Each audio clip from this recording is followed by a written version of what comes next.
É um convite que o profeta está profetizando e está fazendo para o povo de Israel. Vinde e tornemos para o Senhor, porque ele despedaçou e nos sarará, fez a ferida e a ligará, depois de 2 dias nos dará a vida, ao 3º dia nos ressuscitará e nós viveremos diante dele. Conheçamos e prossigamos em conhecer ao Senhor, pois como a alva será a sua saída, e ele a nós virá como a chuva serôdia que rega a terra. Deixa eu pregar uma mensagem aqui, irmãos, para o teu coração. É uma mensagem que Deus sempre fala com a minha alma, sempre que eu prego o profeta Oséias. Oséias, para quem não sabe, irmãos, ele é um profeta que Deus usou como um referencial. Deus usou este profeta, irmãos, para ensinar a nação de Israel, precisamente a tribo de Efraim e a tribo de Judá. Deus pega, irmãos, o profeta Oséias como um aferidor de medida. Deus precisava trabalhar com o profeta para que o profeta pudesse ensinar ao povo de Israel o que estava ali acontecendo naquele exato momento.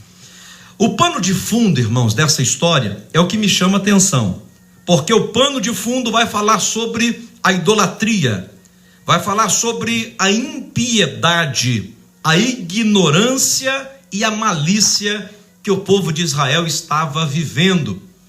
Israel estava vivendo um tempo, irmãos, em que eles não aceitavam a correção, eles não aceitavam, irmão, as rédeas que Deus estava estabelecendo, os limites impostos pelo Senhor. E nós vamos entender, irmãos, que por várias vezes na Bíblia, o Senhor comparou o seu amor, a sua fidelidade, como um contrato matrimonial. O Senhor sempre falou para o povo de Israel que ele seria como um marido, como um protetor, como alguém que estaria ali para proteger Israel de seus inimigos, de seus adversários. E quando nós paramos para meditar aqui nesse texto, nós vamos entender que Israel estava ignorando ao Senhor.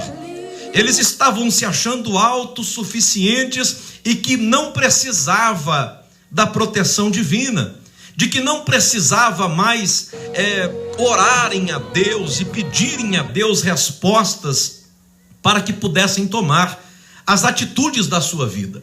Quando nós vamos meditar aqui em alguns capítulos, precisamente no capítulo 1, nós vamos falar sobre o casamento simbólico entre Israel e Deus.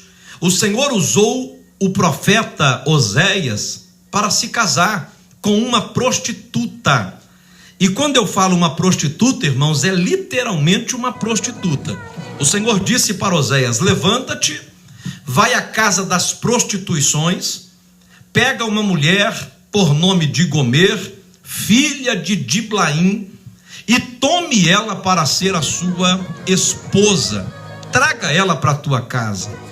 A Bíblia vai dizer, irmãos, que naquela época Deus estava quebrando um paradigma, Deus estava quebrando ali, irmãos, todos os preconceitos, os conceitos formados pelos israelitas, haja vista que para ser profeta ele tinha que ser um nazireu. Nazireu não podia raspar o cabelo, não podia raspar a barba, não podia tocar em mortos e também não podia se casar ou tocar em mulheres.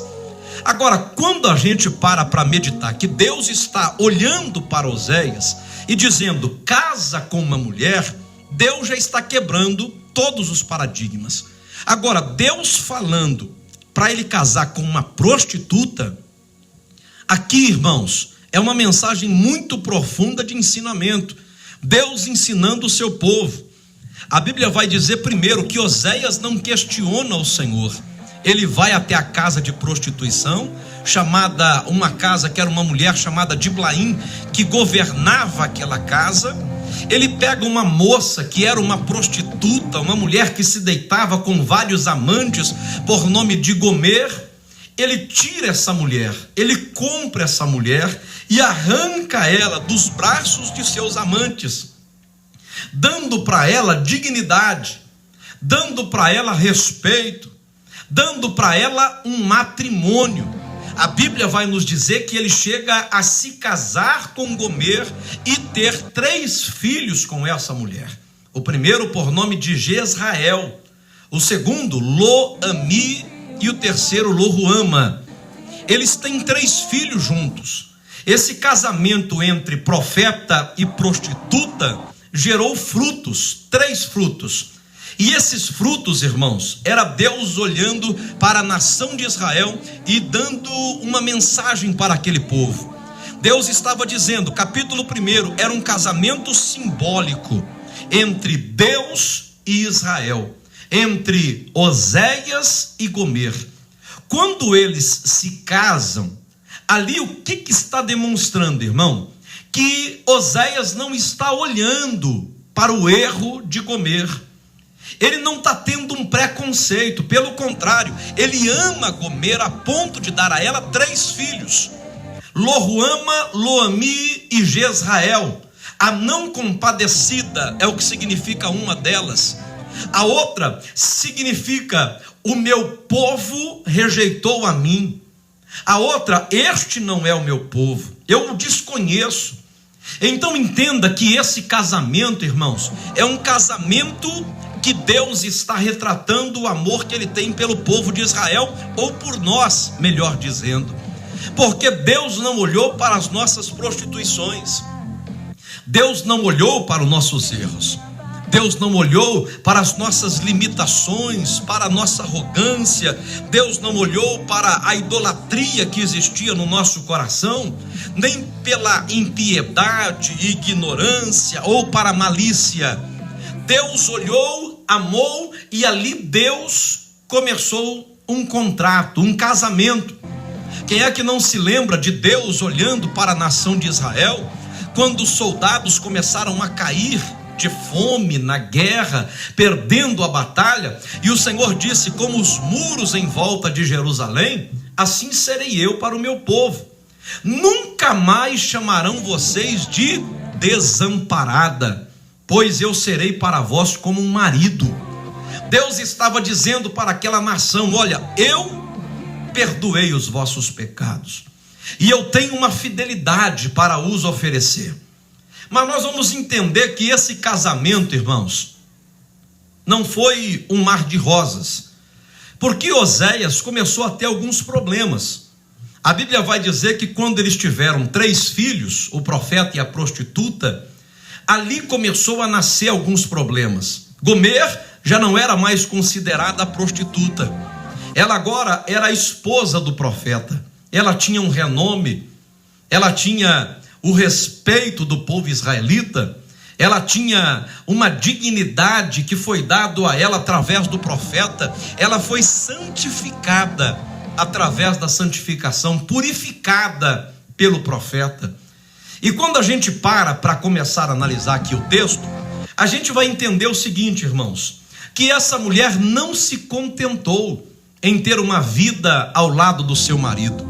A prostituta não se contenta em ter uma vida ao lado do profeta. Então começa ela a ter saudade dos seus amantes. Gomer começa a ter saudade do seu passado. E a Bíblia vai dizer então que ela então passa a enganar ao profeta Oséias. Ela começa a ter saudades, e a saudade desperta nela o desejo de voltar ao passado, e ela então começa a inventar mentiras, escusas para se encontrar com seus amantes antigos. Ela larga o profeta fazendo a obra de Deus, cuidando de seus 3 filhos, e ela vai se encontrar com seus amantes até que ela volte à prostituição. Aonde que está Gomer agora? Na casa de Diblaim. Ela voltou a se vender por prazer. Ela largou o que ela tinha dentro de casa para se deitar com seus amantes. E quando nós paramos para meditar nisso, nós vamos entender, irmãos, a mensagem central do livro de Oséias. Porque Gomer, ela está se deitando com seus amantes, ela passa a dever os cafetões na época, ela passa a ser vendida novamente na casa da prostituição, e automaticamente ela vai perdendo a dignidade, mentira em cima de mentira, desculpa em cima de desculpa, para que ela possa se afastar do seu marido Oséias. Israel está vivendo a mesma coisa, porque Israel está usando desculpa em cima de desculpa para se afastar do Senhor e para se deitar com os seus amantes. Em outra tradução, para voltar a idolatria, para voltar à prostituição, Israel começa a usar desculpas esfarrapadas para deixar as coisas de Deus de lado. E isso, irmão, parece familiar, porque hoje nós estamos vivendo um tempo em que as pessoas estão usando tantas desculpas para deixar as coisas de Deus de lado. As desculpas da época, nós vamos entender que era a saudade de seus amantes. A Bíblia vai dizer que o povo de Israel usava como desculpa na época a política, que era um povo, irmão, que estava totalmente politizado por reis, por príncipes, pelo poder da dinastia em Israel que vivia. Eles brigavam com outras nações para poder adquirir o poder. E nós vamos entender aqui que outras desculpas era a ausência de tempo. Israel não descia para as festas sagradas. Israel não ia adorar a Deus em Jerusalém, porque dizia que era a falta de tempo. A desculpa era a colheita, a desculpa era a lavoura, a desculpa era em sempre estar lavrando a terra. E isso foi fazendo com que Deus foi deixado de lado e cada vez as mentiras foi se enrolando. Da mesma forma que Gomer arrumava mentira para enganar o profeta Oséias, Israel está arrumando as suas mentiras para se distanciar de Deus. Entenda, irmãos, que Deus está olhando para a nação e Deus está usando Oséias para ensinar Israel. Lembra daquela história da porquinha que foi traga para dentro de casa? É isso que Gomer fez com o profeta Oséias. A porquinha foi traga para dentro de casa, ela foi lavada da lama, da sujeira, ela agora está limpa. Alguém está aparando as unhas das suas patas, alguém coloca um cheirinho bom na porquinha, alguém coloca uma essência, uma fragrância, alguém coloca uma coleira, alguém deixa ela ficar dentro de casa, domestica a porquinha. Mas o dia que o dono sai para passear com a porquinha, ela sente saudade da lama. E ao ver a primeira poça de lama, ela esquece o perfume importado, ela esquece a lama que foi lavada do seu corpo, ela esquece tudo aquilo que foi feito de bom para ela, ela solta da coleira e ela corre para a poça de lama para se imundiciar novamente, talvez porque esse seja o seu habitat natural. O que eu quero pregar para você, irmãos, é que um dia alguém te encontrou em meio à prostituição, em meio à idolatria. Alguém te encontrou em meio à soberba, à prepotência. Alguém lavou você no sangue dele, te purificou. Alguém tirou de você as castas do diabo, do pecado. Alguém livrou você dos seus amantes, do mundo, das coisas desta terra, te trouxe para perto, te batizou com o Espírito Santo, colocou em você os dons espirituais, a mansidão, a longanimidade. Mas infelizmente, irmãos, muitos cristãos estão como Gomer, com saudade dos amantes, com saudade do passado. Está como a porquinha que não pode ver uma poça de lama, e aí começa a inventar desculpas, começa a inventar mentiras. Olha, as desculpas não colam. Olha, eu estou afastado da igreja, eu estou afastado do evangelho, porque meu pastor me decepcionou, porque a igreja abriu as portas, porque fulano não me cumprimentou, porque os meus amigos me deixaram de lado. Olha, eu estou fora daquilo que Deus ordenou, porque agora eu arrumei um emprego e estou trabalhando muito. Eu chego em casa cansado, eu chego em casa sem vontade de buscar ao Senhor. Mas olha o que vai dizer a Bíblia. A Bíblia vai dizer que Gomer, ela passou a se endividar novamente na casa das prostituições. E a Bíblia vai dizer que isso gerou então um leilão. Passaram a vender novamente Gomer para que ela pudesse se deitar com amantes para lucrar e o lucro para pagar os seus credores. E a Bíblia vai dizer que, na nossa opinião, na minha opinião particular, e no lugar do profeta Oséias, nós temos, irmão, todas as prerrogativas para nunca mais olhar para a cara de Gomer. Porque imagina o profeta cuidando dos 3 filhos, dentro de casa, enquanto a esposa está mentindo, indo para a casa da prostituição e se deitando com os amantes. Irmãos, todas as prerrogativas Oséias tinha para nunca mais olhar para a cara de Gomer. Aí entra a misericórdia de Deus, e Deus está dizendo para Oséias: Oséias, levanta a segunda vez, vai à casa das prostituições, ame aquela mulher, e por tal preço compre-a, e traga ela para casa de volta. Irmãos, imagina o conflito de Oséias para obedecer uma ordem expressa de Deus. Ele nem entendeu o que Deus estava fazendo, mas ele obedeceu. Imagina você, Oséias, entrando na casa da prostituição, e a sua esposa, a sua mulher, quem ele amava, está sendo leiloada, está sendo vendida, para que quem compre ela se deite com ela. E a Bíblia vai dizer então, irmãos, que ele por tal preço comprou, ele foi lá e pagou o preço pedido pelo homem. Irmão, Gomer era esposa de Oséias, mas Oséias teve que pagar um preço para trazer ela de volta.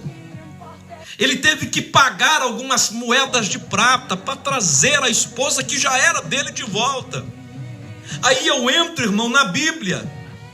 A Bíblia vai dizer que o próprio Cristo pagou o preço de sangue para nos trazer de volta para a presença de Deus, para nos dar dignidade, para sermos a esposa, para sermos a noiva que Jesus virá buscar. Mas a pergunta que não cala é a seguinte: quais são as desculpas que você tem usado para abandonar quem tem pago um alto preço por você, para estar junto com os amantes? E cá para nós, irmãos, o mundo é como os amantes, vai te usar, vai se deleitar, vai ter período curto de prazer, mas nunca mais vão olhar para você. Quando você estiver endividado, automaticamente, irmão, você será jogado de lado, como Gomer estava. E quem é que aparece nesse momento? O marido. Quem é que vem nos buscar, nos resgatar, no momento em que a gente não tem mais graça em nada? O mundo nos abandonou, os amigos nos deixaram, o pecado abraçou. Nós vamos parar para olhar aqui, irmão. O livro de Oséias só fala de pecado, mas o cerne deste livro fala sobre o abandono, porque Gomer abandonou Oséias e usou mentiras para isso. E nós, irmãos, temos a tendência, a porquinha, o habitat natural dela é a lama. E a minha pergunta é: qual tem sido o seu habitat natural? Irmãos, eu tenho visto tantos crentes, irmãos, buscando prazer no mundo. Gomer tinha tudo dentro de casa, junto ao marido e aos filhos, mas ia buscar prazer na casa das prostituições, e para isso usava até a mentira. E tem muita gente dentro da igreja que tem tudo, tem o Pai por perto, tem alegria no Espírito, Deus te deu dignidade, Deus te deu honra, e você está buscando honrarias nos prazeres passageiros, na prostituição, na bebida. Irmão, o que tem de crente, minha irmã, que voltou a beber? Eu preciso ter alguns minutos de prazer. Irmãos, para com isso. Mas Jesus, ele transformou a água em vinho. Para de usar desculpas para se enganar. Para de usar desculpas, irmãos, e mentira para tentar se satisfazer com os seus próprios prazeres. Eu te dou pelo menos 20 versículos que beber não está com nada, e é proibido na Bíblia. Ai dos beberrões, ai daqueles que se invernecem no vinho e perdem a vergonha. Ai dos reis que é dado ao muito vinho.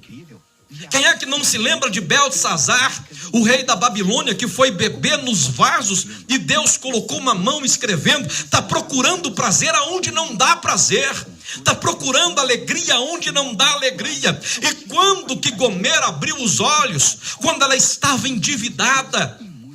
O salário do pecado é a morte espiritual, a morte da alegria, aleluia, a morte do prazer em estar na presença do marido, que é Deus.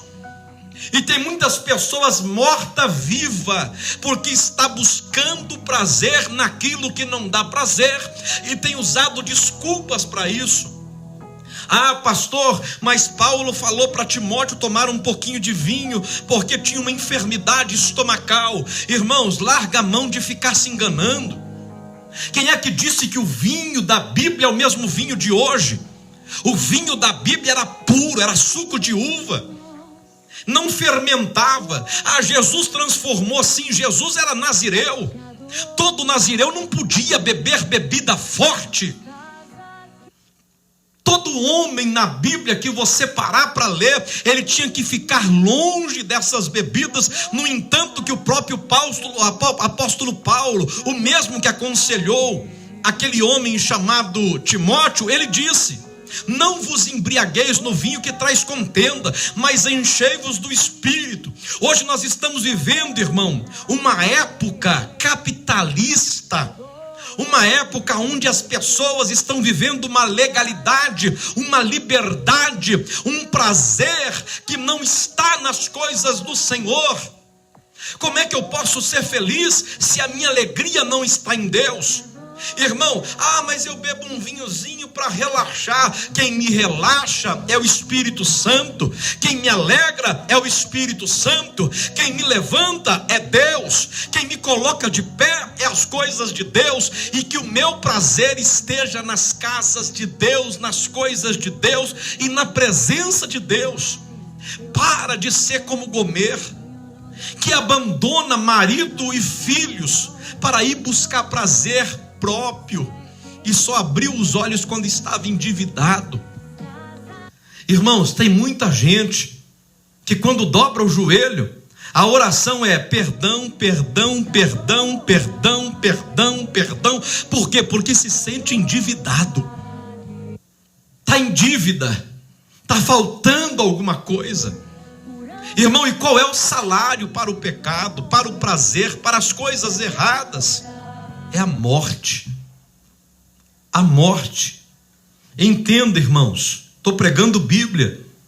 Noé se embriagou, e a Bíblia vai dizer que ficou nu dentro de uma tenda, jogado ao chão, até que Deus o despertou. Será que você vai ter, irmão, que está no chão, nu, dentro de uma tenda, sendo motivo de chacota, como o próprio Noé foi para o seu filho Cã, para que você possa abrir os seus olhos e ver que o teu prazer não está nas coisas passageiras dessa terra? Sabe qual era o prazer de Gomer, a prostituta? Era ir para a casa de prostituição, deitar com os seus amantes, ter um pouco de prazer e vir embora. A mentira se tornou prazer para ela. Irmãos, Eu não estou pregando para criança, eu estou pregando para adulto. Sabe qual é o prazer dessas mulheres, irmão? É se deitar, ter relação, acabou a relação, irmão, cada um para um lado. E aí fica depressão.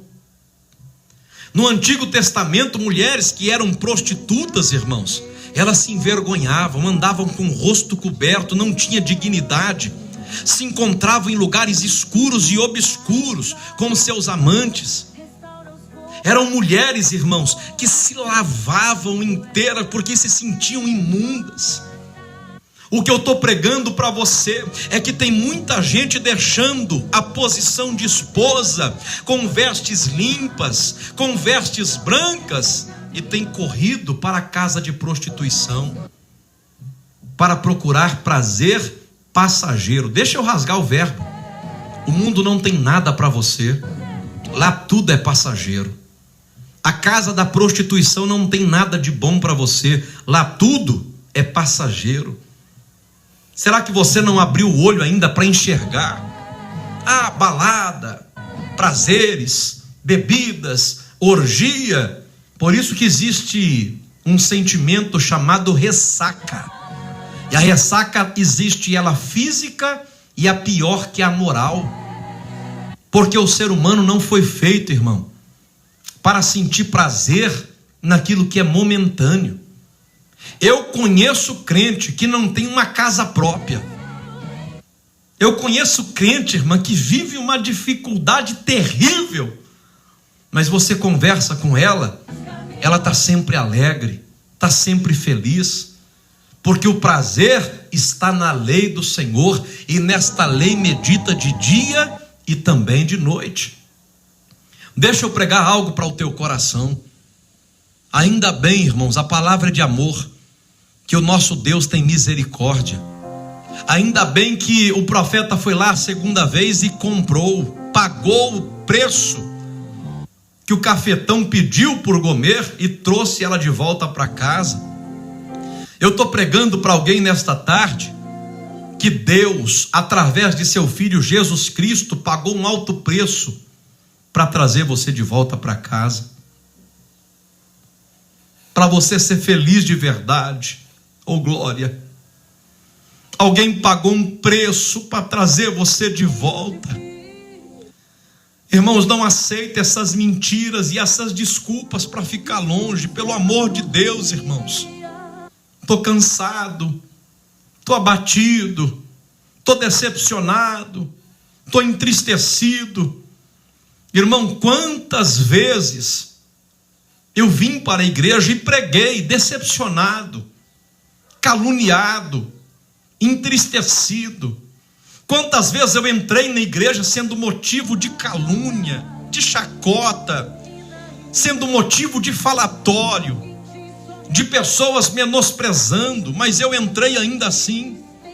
Eu vim buscar a presença de Deus, e quantas vezes, inúmeras vezes, eu entrei triste e saí alegre. Eu entrei abatido e saí de pé. Eu entrei cabisbaixo e saí cheio da presença do Espírito Santo. Porque o que Gomer não sabia é que prazer é passageiro. Prazer passa, mas a alegria do Senhor é a nossa força. O que Gomer não sabia é que a alegria ela encontrava dentro de casa com o seu marido, o profeta Oséias, e os seus 3 filhos. Mas não, ela preferiu mentir para se afastar da casa. Quais são as mentiras e as desculpas, escusas que você está usando para se afastar da casa?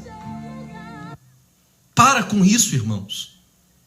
Quais são os amigos que você tem escutado para se afastar da casa? Porque as amigas prostitutas falavam para Gomer: aqui que é o nosso lugar, aqui está bom demais. Existem muitas pessoas, irmão, te dando conselho: não, eu vou sair de lá, eu vou parar de ir, não, eu vou ficar mais quieto, e te influenciando a se afastar da casa. Sabe quando que Gomer abriu os olhos? Quando ela estava endividada, sendo vendida, correndo o risco de ser arrancada do marido e dos filhos. A gente só abre o olho, irmão, quando estamos endividados, quando não tem mais jeito, quando todo mundo joga de lado, Gomer se tornou uma mercadoria barata. Ela se tornou uma mercadoria, um produto de venda. Mas graças a Deus que Deus falou com Oséias: Oséias, volta lá a segunda vez, e por tal preço compra Gomer, ama ela e traga ela para a tua casa de volta. Perdoa ela, e o principal, não lança os seus pecados na sua face. Eu amo tanto esse Deus, que Deus nunca jogou na nossa cara os nossos erros do passado. Pelo contrário, Ele lançou ao mar do esquecimento. Irmãos, para de usar desculpas para se afastar da casa e venha para a presença do seu marido, que é o Senhor Jesus Cristo.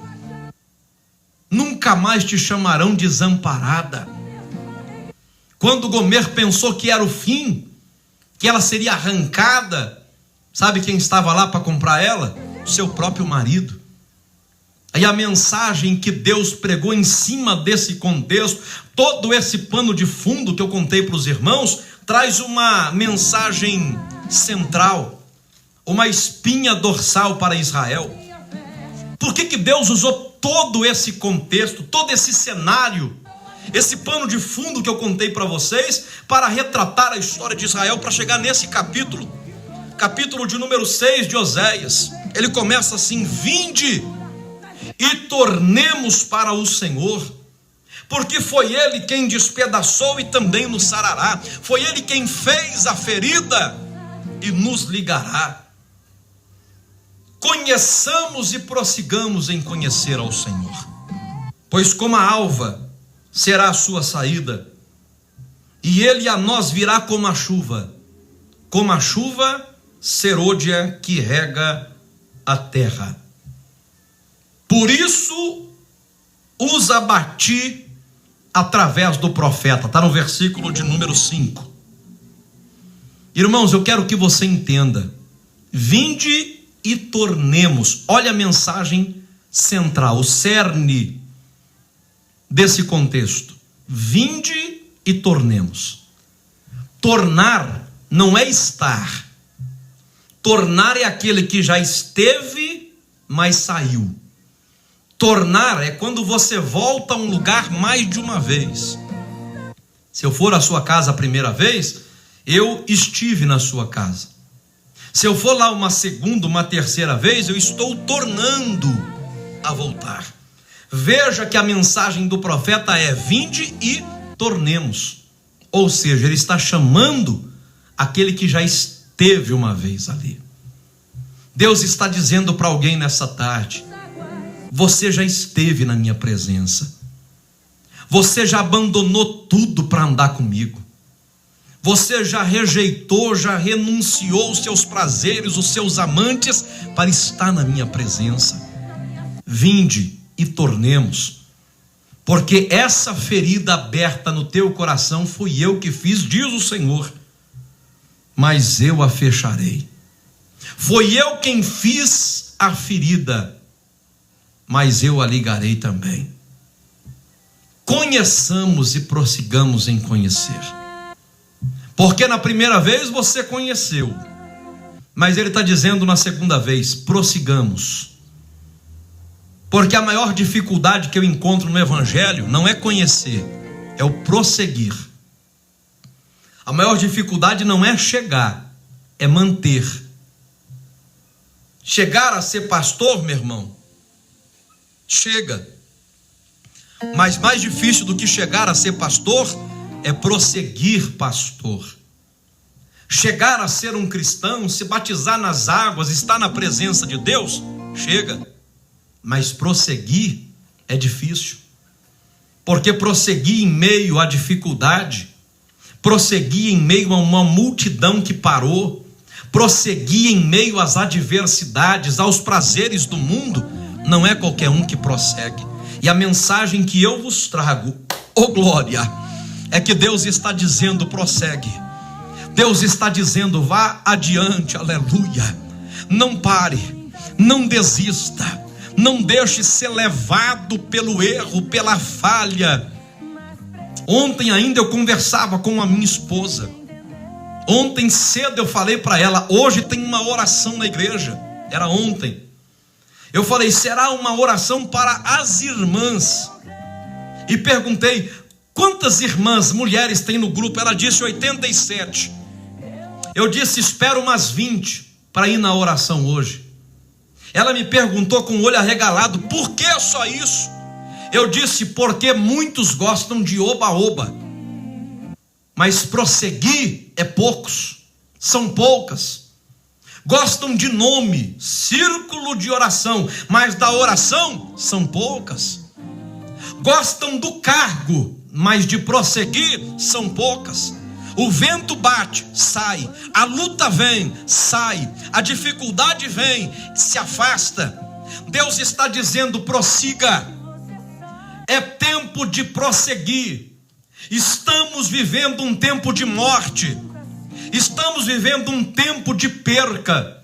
Estamos vivendo um tempo de luta, um tempo de dificuldade. Mas o Senhor está dizendo, prossiga. A ferida quem fez foi eu. Porque infelizmente, irmão, lá no prazer você não sente falta de Deus, só sente quando a conta chega, só sente quando a ferida está aberta.